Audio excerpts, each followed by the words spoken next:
What's up, YouTube? Seth back with Lost Legion TCG, here to do a Drytron Megalith deck profile. I've been toying with this deck for about a week or so now, trying to fine-tune it. I've been having a blast. I know a lot of people don't like the Drytron strategy. I find it to be extremely enjoyable to play. I know that like every hand plays the same, and that all you need to see is 2 Drytron names.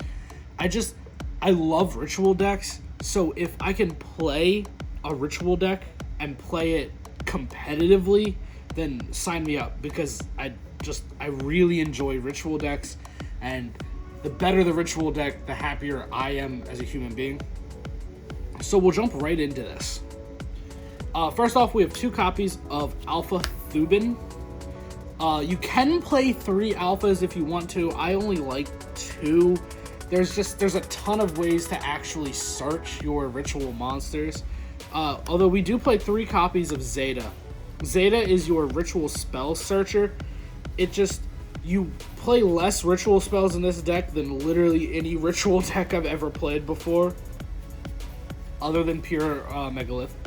But Zeta searches your ritual spell. It's really important. We played 2 copies of Delta. This is for the name mostly. The draw effect comes up sometimes, but this is mostly for the name. Followed with 1 beta and 1 gamma. Gamma you will access most of the time through your Union Carrier play to further extend, and beta helps you recur banished cards. Like if a card gets like DD Crowed or something, then you can recur it. It's also just another name. And then an honorary Drytron name is the 1 Dawn Knight. We are playing the Platinum on purpose. If I'm gonna play a brick, it's gonna be ugly.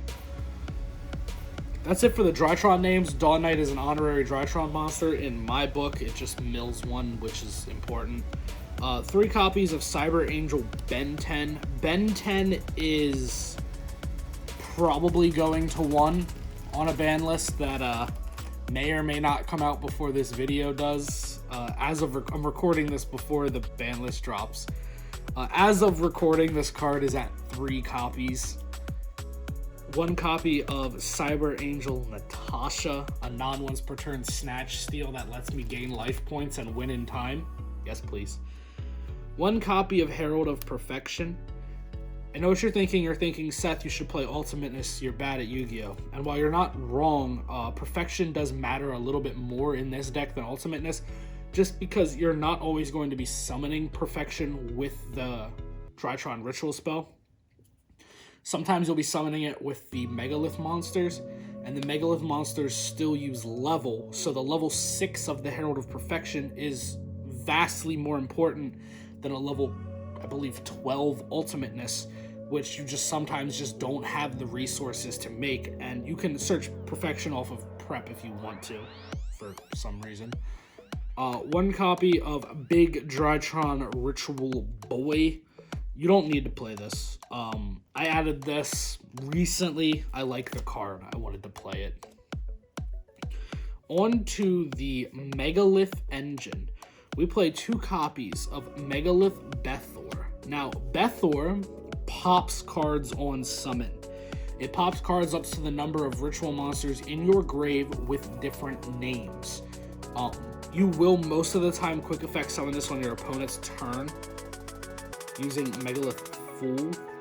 Megalith Fool will be on 99% of your end boards to summon your Bethor. You can manipulate your Fool's level using a Ben 10 or something. I believe you can use target any ritual monster. So you'll manipulate the Fool's level using a Ben 10 and Natasha, whatever, so it is a high enough level to summon your Bethor, probably by itself in most occasions. We follow it up with 1 Ophiel and 1 Ak. These are your level 4 targets. That doesn't matter that much, but they both, 1 searches, 1 is a quick effect ritual summon. They're both good cards. 1 copy of Manju, what is effectively a 2nd copy. You're going to search Ben 10 with Petite Angel. You can search Petite Angel off of Ava for additional Perfection negations. And Manju is a normal summon. Since we're not playing the Vanities package in this, the Vanities Ruler, we can play a couple more normal summons, cards that we would prefer to normal summon over Vanities Ruler, because Vanities Ruler is a good card. but I feel like sometimes you have to take suboptimal routes and suboptimal plays in order to preserve your normal summon. Whereas if you normal summon Manju, you have access to any ritual monster, any ritual spell, one of the only one you play, that you could want in the deck. We play 3 copies of Herald of Orange Light. This is a searchable hand trap, and 1 copy of Purple Light. The rest of the purples, the other 2, can go into the side deck for Eldritch matchups because, well, trap decks suck. Herald is a hand trap, negates monsters. Purple negates traps. And then 1 copy of Ava. Ava you want to have in your hand when you pass turn with your perfection on board. So then when you negate it and you pitch your Ava, you can banish your Ava and a Ben 10 or whatever to search 2 and add. So just more negations with perfection. That's it for the monster count. It's a very high monster count, but the Megalith monsters act as their own ritual spells. You don't actually need to draw a ritual spell to summon them. For the spell cards, we play 2 copies of Drytron Fafnir. This is essentially just 2 more copies of Nova because Nova is a superior starter for this deck. Speaking of which, 3 copies of Nova. You can use the Fafnir to search your ritual spell if you want to. I have literally never searched a card other than Nova with Fafnir. If you open Fafnir and Nova, some people will ash the Fafnir, just leaving you to play Drytron the way you want to. I played 2 copies of Meteonis Drytron. I might get some kickback for this. Most people only play 1 copy of this card. I feel as though if I play 2, then I'm not so terrified of Cosmic Cyclone. I'm not so scared of this card being banished. If you only play 1 copy of Meteonis Drytron and it gets banished, then you have to use so many resources to do nothing, basically. And plus, if you draw it and Manju, then congratulations, you have full combo. You normal Manju, you search your Herald, activate Meteonis Drytron, and congratulations, you're doing great things. 3 copies of Cyber Emergency. This card searches all the Drytrons. It can search the ritual monster. And 3 copies of Preparation of Rites. This is essentially your 4th, 5th, and 6th copies of Ben 10. Ben 10 is so important to the combos of this deck that if you don't have it in your hand, you don't really plus. Because the Drytrons are inherently negs by tributing another card to summon themselves, but with Ben 10 you can replace the tribute, making them go even on card advantage when they search to replace themselves. So they search to replace themselves, Ben 10 searches to replace itself, you go even on card advantage. That's it for the main board. We can get into the extra deck here. We'll start with the XZ monsters. We play 1 Assembled Nightingale, 1 Unaffected Bird, whose name I'm not going to try to pronounce, and 1 Zeus. The Zeus will most of the time get slapped on top of the Lyrilusk monster here, because you just make it punch directly, and then slap Zeus on top of it. The Unaffected Bird will be on some end boards if your hand was mediocre, or if you just have 2 extra level 1s that for some reason you don't want to make a Mirage with or something. That's actually it for the XZs. We played 2 copies of Link Karibo and 1 copy of Relinquished Anima. Your entire Drytron lineup outside of the Ritual Monster is level 1. You can make multiple Link Karibos in a turn. You can make Link Karibo and Anima to still go into your Union Hanger if you need to. Speaking of which, we do play the 1 copy of Union Carrier, not Union Hanger. Union Carrier to equip the Dawn Knight is a very important part of the combo in this deck. The Dawn Knight will then get you access to an additional Drytron name when you Ritual Summon away the Union Carrier.